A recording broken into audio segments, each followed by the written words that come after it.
चक्रांकित शालग्राम शिलाओं के विविध नाम, तीर्थ महात्म्य तथा 60 संवत्सरों के नाम। श्रीहरि ने कहा, हे शिव, चक्रांकित शालग्राम शिला की पूजा सब प्रकार के कल्याण मंगल प्रदान करती है।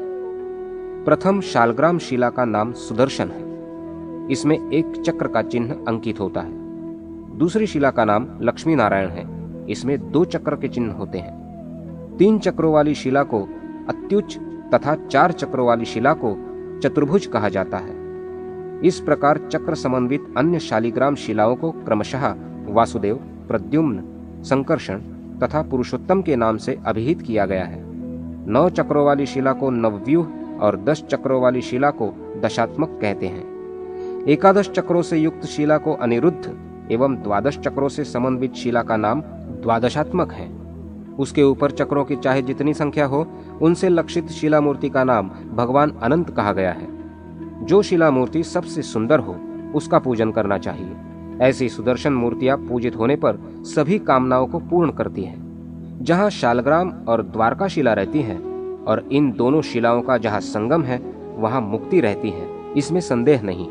हे शंकर, शालग्राम, द्वारका, नैमिष, पुष्कर, गया, वाराणसी, प्रयाग, कुरुक्षेत्र, सुकुरुक्षेत्र, गंगा, नर्मदा, चंद्रभागा, सरस्वती, पुरुषोत्तम क्षेत्र तथा महाकाल का अधिष्ठान उज्जैनी, ये सभी तीर्थ सब प्रकार के पापों का विनाश करने वाले एवं भुक्ति मुक्ति प्रदान करने वाले हैं।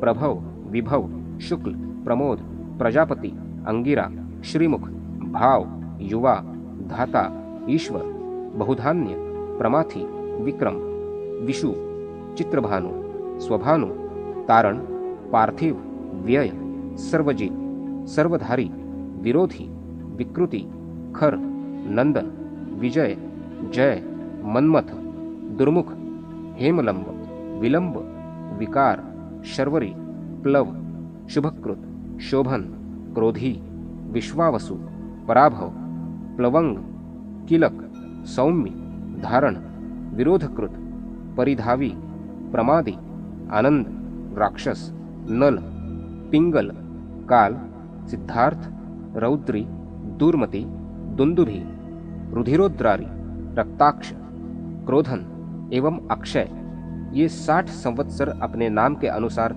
शुभ और अशुभ फल प्रदान करने वाले हैं। स्वर के उदय से कार्यों के शुभ और अशुभ का ज्ञान होता है। शरीर में बहुत प्रकार की नाड़ियों का विस्तार है। नाभि प्रदेश के नीचे जो कंद स्थान अर्थात मूलाधार है, वहीं से उन नाड़ियों का अंकुरण होकर संपूर्ण शरीर में विस्तार होता है।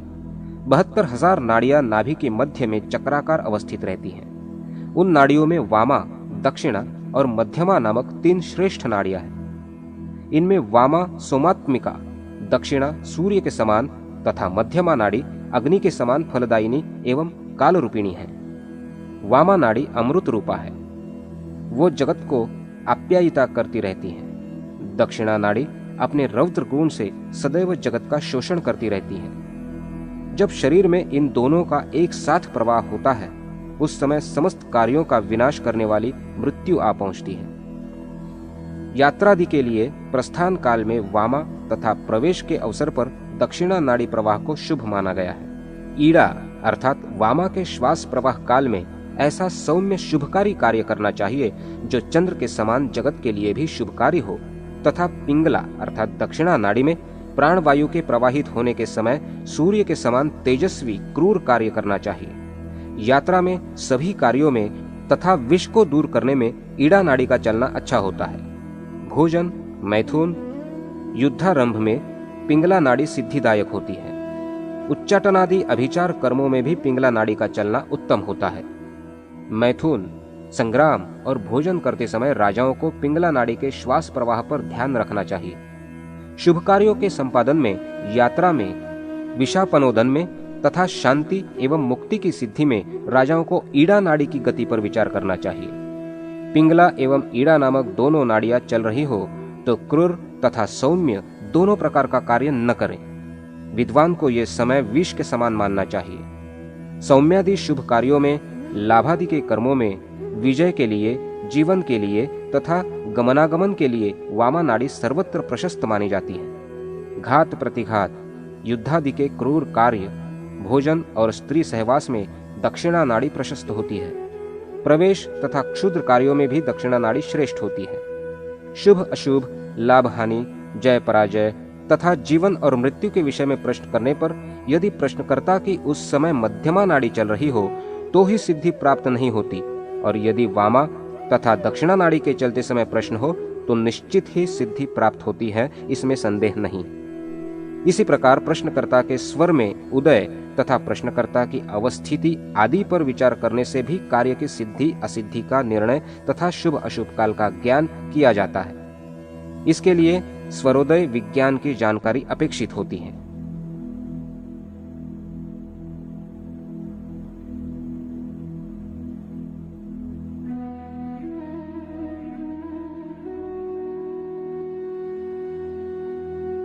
रत्नों के प्रादुर्भाव का आख्यान तथा वज्र हीरे की परीक्षा। सूत जी ने कहा, अब मैं रत्न परीक्षा का वर्णन करता हूँ। प्राचीन काल में बल नामक एक असुर था। उसने इंद्रादि सभी देवों को पराजित कर दिया था। उसको जीतने में देवगण समर्थ नहीं थे, अतः असमर्थ देवों ने एक यज्ञ करने का विचार किया और उस असुर के सन्निकट पहुंचकर उससे यज्ञ पशु बनने की अभ्यर्थना की। वचनबद्ध बलासुर ने अपना शरीर उन देवों को दान में दे दिया, अतः अपने वाग्वज्र से वो पशुवत मारा गया। वचन पर अडिग पशु शरीर वाले उस असुर ने संसार के कल्याणार्थ एवं देवताओं के हित कामना के कारण यज्ञ में शरीर का परित्याग किया था। उस विशुद्ध कर्म को करने से उसका शरीर भी विशुद्ध सत्वगुण संपन्न हो उठा था, अतः उसके शरीर के सभी अंग रत्नों के बीज के रूप में परिणत हो गए। इस प्रकार रत्नों की उत्पत्ति होने पर देवता, यक्ष, सिद्ध तथा नागों का उस समय बहुत बड़ा उपकार हुआ। जब वे सभी विमान के द्वारा उसके शरीर को आकाश मार्ग से ले जाने लगे तो यात्रा वेग के कारण उसका शरीर स्वतः खंड खंड होकर पृथ्वी पर इधर उधर गिरने लगा। बलासुर के शरीर के अंग खंड खंड होकर समुद्र, नदी, पर्वत, वन अथवा जहाँ कहीं रंचमात्र भी गिरे वहाँ रत्नों की खान बन गई और उन स्थानों की प्रसिद्धि उन्हीं रत्नों के नाम पर हो गई। पृथ्वी के उन खानों में विविध प्रकार के रत्न उत्पन्न होने लगे जो राक्षस, विष, सर्प, व्याधि तथा विविध प्रकार के पापों को नष्ट करने में समर्थ थे। रत्नों के विविध प्रकारों को वज्र, हीरा, मुक्तामणि, पद्मराग, मरकत, इंद्रनील, वैदूर्य, पुष्पराग, करकेतन, पुलक, रुधिर, स्फटिक तथा प्रवालादि कहा गया है।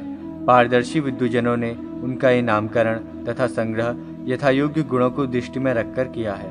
अतः रत्न पारखी विद्वानों को सर्वप्रथम रत्नों के आकार, वर्ण, गुण, दोष, फल, परीक्षा तथा मूल्य आदि का ज्ञान तत्संबंधित सभी शास्त्रों के द्वारा विधिवत प्राप्त करना चाहिए, क्योंकि कुत्सित लग्न या अनेक कुयोगों से बाधित अशुभ दिनों में जिन रत्नों की उत्पत्ति होती है वे सभी दोषपूर्ण होकर अपनी गुण क्षमता को नष्ट करते हैं। ऐश्वर्य की इच्छा करने वाले राजा को चाहिए कि वो परीक्षा से किए गए अत्यंत शुद्ध रत्नों को धारण करे अथवा उनका संग्रह करे।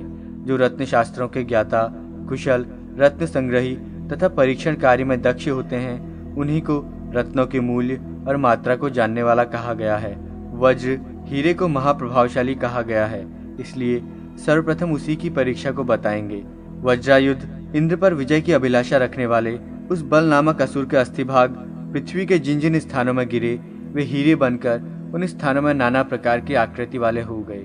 हिमांचल, मातंग, सौराष्ट्र, पौंड्र, कलिंग, कोसल, वीणवा तट तथा सौवीर नामक 8 भूभाग हीरों के क्षेत्र हैं। हिमालय से उत्पन्न हीरे ताम्रवर्ण, वेणुका के तट से प्राप्त चंद्रमा के समान श्वेत, सौवीर देश वाले नीलकमल तथा कृष्णमेघ के समान, सौराष्ट्र प्रांतीय ताम्रवर्ण एवं कलिंग देशीय सोने के समान आभा वाले होते हैं। इसी प्रकार कोसल देश के हीरों का वर्ण पीत, पुंड्र देशीय श्याम तथा मतंग क्षेत्र वाले हल्के पीत वर्ण के होते हैं। यदि संसार में कहीं पर भी अत्यंत क्षुद्र वर्ण पार्श्व भागों में भली प्रकार से परिलक्षित होने वाली रेखा, बिंदु कालिका, काक पदक और त्रास दोष से रहित परमाणु की भांति अत्यंत लघु तथा तीक्ष्ण धार से युक्त जो भी वज्र अर्थात हीरा दिखाई देता है उसमें निश्चित ही देवता का वास समझना चाहिए। रंग के अनुसार हीरकों में देवताओं के विग्रहों का निश्चय किया गया है। वर्ण को ध्यान में रखकर ही हीरों का विभाजन करना चाहिए। हरित, श्वेत, पीत, पिंगल, श्याम तथा ताम्रवर्ण के हीरे स्वभावतः सुंदर होते हैं। उन हीरों में क्रमानुसार विष्णु, वरुण, इंद्र, अग्नि, यम और मरुदेव प्रतिष्ठित रहते हैं। ब्राह्मण के लिए शंख, कुमुद अथवा स्फटिक के समान शुभ्र वर्ण का हीरा प्रशस्त होता है। क्षत्रिय के लिए शश, चंद्र लांछन के समान वर्ण वाला बब्र, पिंगल भूरे वर्ण की धातु विशेष के समान वर्ण वाला विलोचन, आंख की तारा के समान वर्ण वाला वैश्य वर्ण के निमित्त कांत, कुमकुम अथवा कदली दल के समान आभा वाला तथा शूद्र वर्ण के लिए धौत, चांदी के समान अथवा तलवार के सदृश हीरा प्रशस्त है। विद्वानों ने राजाओं के योग्य 2 प्रकार के हीरों को उत्तम माना है, जो अन्य लोगों के लिए प्रशस्त नहीं होते हैं। जो हीरा जवा वर्ण तथा प्रवाल के समान रक्त वर्ण अथवा हल्दी रस के सदृश पीत वर्ण का होता है, वो राजाओं के लिए लाभप्रद है। सभी वर्णों का स्वामी होने के कारण अथवा समस्त वर्णों के गुणों को अपने में समाविष्ट करने के उद्देश्य से राजाओं को सभी के कल्याण की इच्छा से उक्त 2 प्रकार के हीरों को धारण करना चाहिए। ऐसे हीरों को धारण करने का अधिकार अन्य के लिए किसी भी प्रकार से नहीं है। जिस प्रकार लोक में निम्न और उच्च वर्ण का वर्ण सांकर्य दोषावह और दुखदायी होता है, रत्नों का वर्ण सांकर्य उससे भी अधिक दुखदायी होता है। केवल वर्णमात्र को देखकर ही विद्वानों को रत्न का संचय नहीं करना चाहिए, क्योंकि जो गुणवान रत्न होता है वही गुण और संपत्ति की विभूति होता है। इसके विपरीत गुणहीन रत्न कष्ट का सेतु है। जिस हीरे का एक भी श्रृंग टूटा हुआ अथवा छिन्न भिन्न दिखाई दे, तो गुणवान होने पर भी धनार्थी जनों को उसे अपने घर में नहीं रखना चाहिए। अग्नि के समान स्फुटित विशीर्ण श्रृंग भाग से युक्त मलिन वर्ण वाले तथा मध्य में बिंदुओं से चिन्हित हीरक को धारण करने पर इंद्र भी श्रीहीन हो जाते हैं। ऐसे हीरे के संग्रह करने की लालसा नहीं करनी चाहिए। जिस हीरे का एक भाग अस्त्र शस्त्रादि से विदीर्ण शत विक्षत शरीर की आभा को प्राप्त हो तथा वो रक्त वर्ण से चित्रित हो, तो वैसा हीरा इच्छा मृत्यु से संपन्न शक्तिशाली व्यक्ति की भी शीघ्र मृत्यु को रोक नहीं सकता है। ऐसे हीरे को धारण नहीं करना चाहिए। षटकोण, अष्टकोण, द्वादश कोण, षटपार्श्व, अष्टपार्श्व, द्वादश पार्श्व, षटधारा, अष्टधारा, द्वादश धारा, उत्तुंग, सम एवं तीक्ष्णाग्र भाग हीरे के खानिक अर्थात प्रकृतिगत गुण हैं। जो हीरा षटकोण, विशुद्ध, निर्मल, तीक्ष्ण धार वाला, लघु, सुंदर पार्श्व भाग से युक्त और निर्दोष है तथा इंद्रायुध वज्र के समान स्फुरित अपनी प्रभा को विकीर्ण करने में समर्थ हो, तो अंतरिक्ष भाग में स्थित वो हीरा इस पृथ्वीलोक में भी सुलभ नहीं है। जो मनुष्य तीक्ष्णाग्र, निर्मल तथा दोष शून्य हीरे को धारण करता है, वो जीवन पर्यंत प्रतिदिन स्त्री, संपत्ति, पुत्र, धन धान्य और गवादिक पशुओं की श्रीवृद्धि को प्राप्त करता है। सर्प, विष, व्याधि, अग्नि, जल तथा तस्करादिक भय एवं अभिचार मंत्रों के उच्चाटनादिक प्रयोग उसके सन्निकट आने के पूर्व ही दूर से ही प्रत्यागमित हो जाते हैं। यदि हीरा सभी दोषों से रहित तथा भार में 20 तंडुल के बराबर हो, तो मणिशास्त्र के पंडितों ने उसका मूल्य अन्य हीरे की अपेक्षा द्विगुण अधिक कहा है। पूर्वोक्त परिमाण में 3 भाग, अर्धभाग, चतुर्थांश, त्रयोदशांश और 30वां अंश, 60वां अंश, 80वां अंश, शतांश तथा सहस्रांश भाग न्यूनाधिक होने पर मूल्य का निर्धारण भी उसके समान ही न्यूनाधिक होता है। 8 गौर सरसों के दाने के भार के बराबर 1 तंडुल का भार होता है। जो हीरा सभी गुणों से संपन्न होता है और जल में डालने पर तैरता है, वो सभी रत्नों में सर्वश्रेष्ठ होता है। उसी को धारण करना उचित है। जिस हीरे में अल्पमात्र भी स्पष्ट अथवा स्पष्ट दोष होता है, जो स्वाभाविक मूल्य की अपेक्षा उस हीरे को मनुष्य दशांश का मूल्य में ही प्राप्त कर लेता है। जिस हीरे में छोटे अथवा बड़े अनेक दोष प्रकट रहते हैं, उस हीरे का मूल्य स्वाभाविक मूल्य की अपेक्षा शतांश ही माना गया है। अलंकार के रूप में प्रयुक्त हीरे में यदि किसी भी प्रकार का दोष परिलक्षित होता है, तो अपेक्षाकृत उसका मूल्य बहुत ही कम हो जाता है। यदा कदा जो हीरा सबसे पहले गुण संपत्तियों से परितुष्ट माना जाता है, वही बाद में दोषयुक्त हो जाता है। राजा को ऐसे दोषपूर्ण हीरे से बने आभूषण को धारण नहीं करना चाहिए। गुणहीन होने पर तो मणि भी आभूषण के योग्य नहीं होती है। पुत्र प्राप्ति की अभिलाषा रखने वाली स्त्री के लिए सर्वगुण संपन्न होने पर भी हीरा प्रशस्त नहीं होता है। दीर्घ, चिपटा, ह्रस्व तथा अन्यान्य गुणों से रहित हीरे के विषय में कुछ कहना ही नहीं, वो तो दोषपूर्ण होता ही है। हीरे के कुशल विशेषज्ञ लौह, पुष्पराग, गोमेद, वैदूर्य, स्फटिक एवं विविध प्रकार की कांचों से हीरक के प्रतिरूपों का निर्माण कर लेते हैं। अतः विद्वानों को कुशल परीक्षकों से उनकी परीक्षा करवा लेनी चाहिए। क्षार द्रव्य के द्वारा उल्लेखन विधि से एवं शाण प्रयोग से हीरों का परीक्षण करना चाहिए। पृथ्वी में जितने भी रत्न हैं अथवा लौहादिक जितनी अन्य धातुएं हैं, हीरा उन सब में चिन्हांकन कर सकता है, किंतु अन्य कोई भी रत्न या धातु हीरे में चिन्ह करने में समर्थ नहीं है। गुरुता समस्त रत्नों के महत्व का कारण है, फिर भी रत्न शास्त्रज्ञ हीरे के विषय में इस निर्देश के विपरीत ही कहते हैं। पुष्पराग आदि जाति विशेष के रत्न दूसरी जाति के रत्न को काट सकते हैं, किंतु हीरक एवं कुरुवृंद अपनी ही जाति के रत्न को काटने में सक्षम होते हैं। हीरे से हीरा ही कट सकता है, अन्य रत्नों से वो हीरा काटा नहीं जा सकता है। स्वाभाविक हीरे के अतिरिक्त हीरक तथा मुक्तादि जितने प्रकार के रत्न हैं, उनमें किसी भी रत्न की प्रभा ऊर्ध्वगामिनी नहीं होती है। मात्र हीरा ही ऐसा रत्न है जिसकी प्रभा ऊपर की ओर जाती है। यदि हीरा टूटे हुए किनारों से दोषयुक्त हो या बिंदु अथवा रेखा से समन्वित हो अथवा विशेष वर्ण से रहित हो, तो भी इंद्रायुध चिन्ह से अंकित होने पर वो मनुष्य को धन धान्य एवं पुत्रादि से परिपूर्ण करता है। जो राजा विद्युत तुल्य समुज्वल एवं चमकते हुए शोभा संपन्न हीरे को धारण करता है, वो अपने पराक्रम से दूसरे के प्रताप को आक्रांत करने में समर्थ होता है तथा अपने समस्त सामंतों को वश में रखकर वो पृथ्वी का उपभोग करता है। मुक्ता के विविध भेद, लक्षण और परीक्षण विधि। सूत जी ने कहा, श्रेष्ठ हाथी, जीमूत, मेघ, वराह, शंख, मत्स्य, सर्प, शुक्ति तथा बांस में उत्पन्न मुक्ता फलों की संसार में प्रसिद्धि है, किंतु इनमें शुक्ति, सीप में प्रादुर्भूत मुक्ताएं ही अधिक उपलब्ध हैं। मुक्ता शास्त्री कहते हैं, इन मुक्ताओं में मात्र एक ही ऐसी मुक्ता होती है जिसको रत्नपद पर अधिष्ठित किया जा सकता है, वो शुक्ति से उत्पन्न होने वाली मुक्ता है। ये सूचिकादि यंत्रों से वेद्य होती है, शेष मुक्ताएं अवेद्य हैं। प्रायः बांस, हाथी, मत्स्य, शंख एवं वराह से उत्पन्न मुक्ताएं प्रभाविहीन होती हैं, फिर भी मांगलिक होने से वे प्रशस्त मानी जाती हैं। रत्न निर्णायक विद्वानों ने मुक्ताओं के जिन 8 प्रकारों का वर्णन किया है, उनमें शंख से उत्पन्न और हाथी से प्राप्त होने वाली मुक्ता को अधम कहा है। शंख से उत्पन्न मुक्ता अपने मूल कारण के मध्य भाग में अवस्थित वर्ण के समान वर्ण वाली तथा परिमाण में बृहल्लोल फल के सदृश होती है।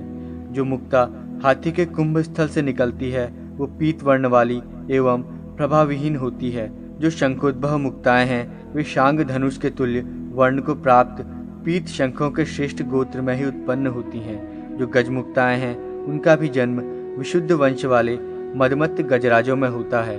उन्हें मौक्तिक प्रभाव अर्थात गजमुक्ता नाम से अभिहित किया गया है।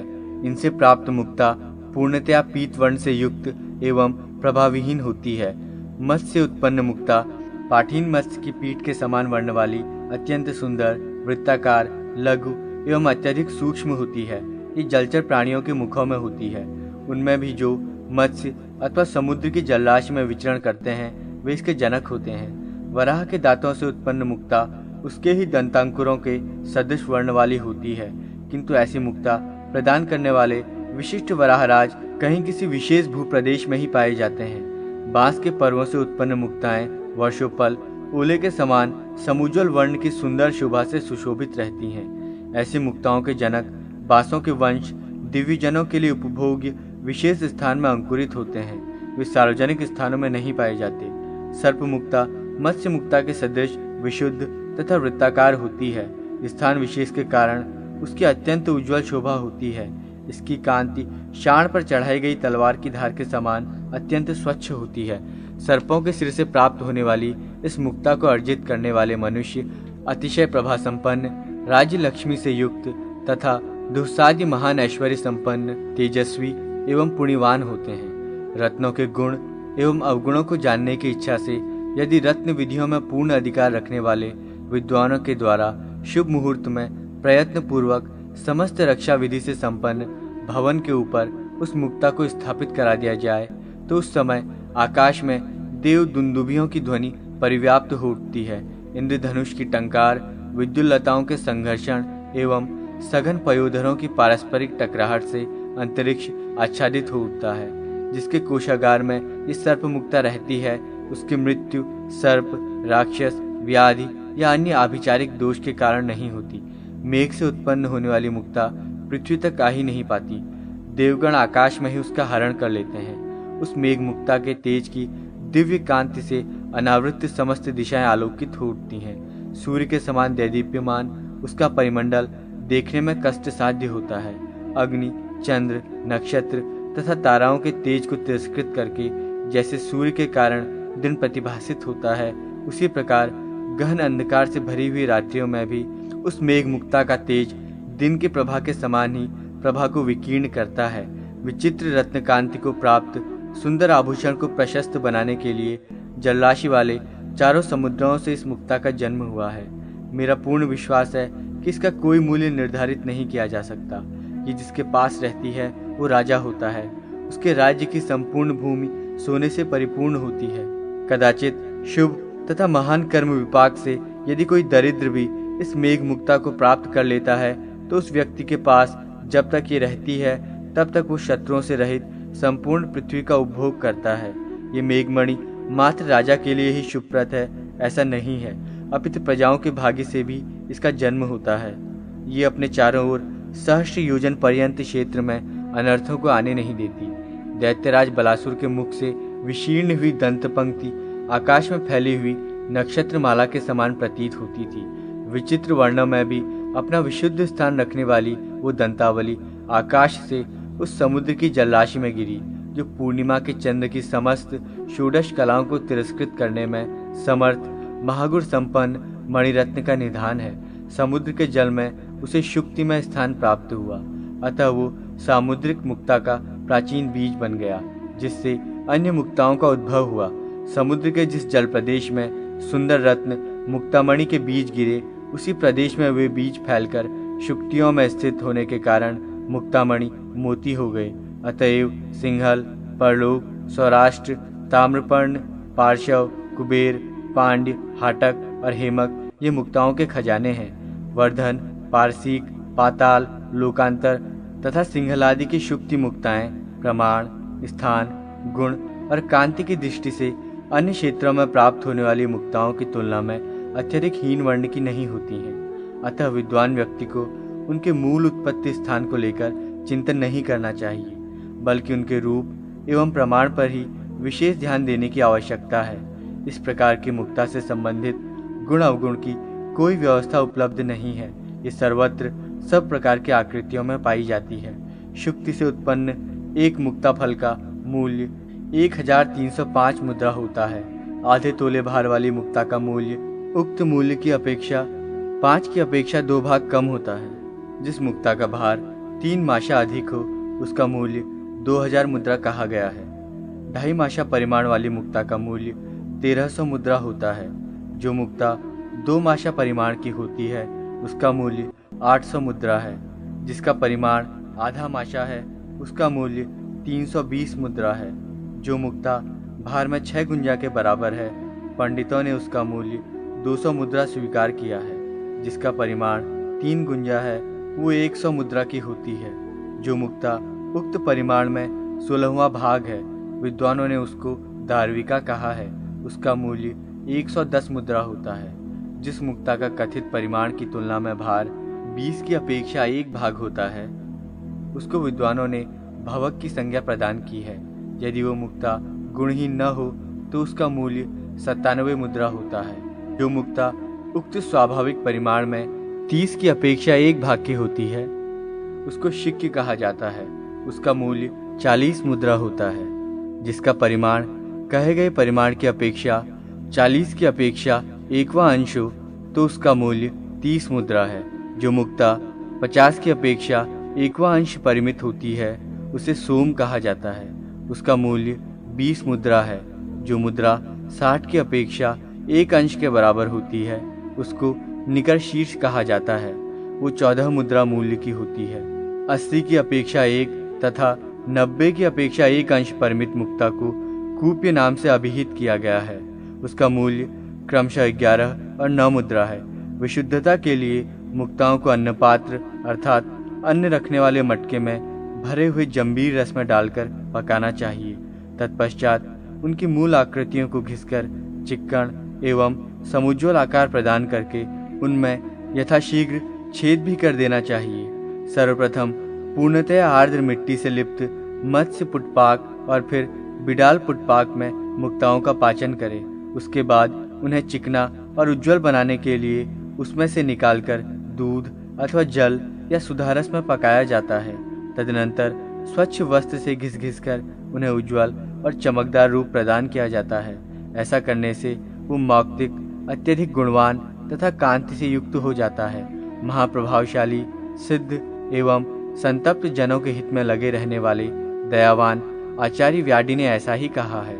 रस विशेष में शोधित वही मुक्ता शरीर का अलंकार होती है, जो श्वेत कांच के समान हो, स्वर्ण जटित हो तथा रत्न शास्त्र के अनुसार सुपरीक्षित होने के कारण तार कष्ट का निवारण करने वाली हो। सिंहल देश के कुशलजन ऐसा ही शोधनादि कार्य करते हैं। यदि किसी मुक्ता के कृत्रिम होने का संदेह हो तो उसको लवण मिश्रित उष्ण स्नेह द्रव्य में एक रात रखकर सूखे वस्त्र में वेष्टित करके यथायोग्य धान्य के साथ उसका मर्दन करे।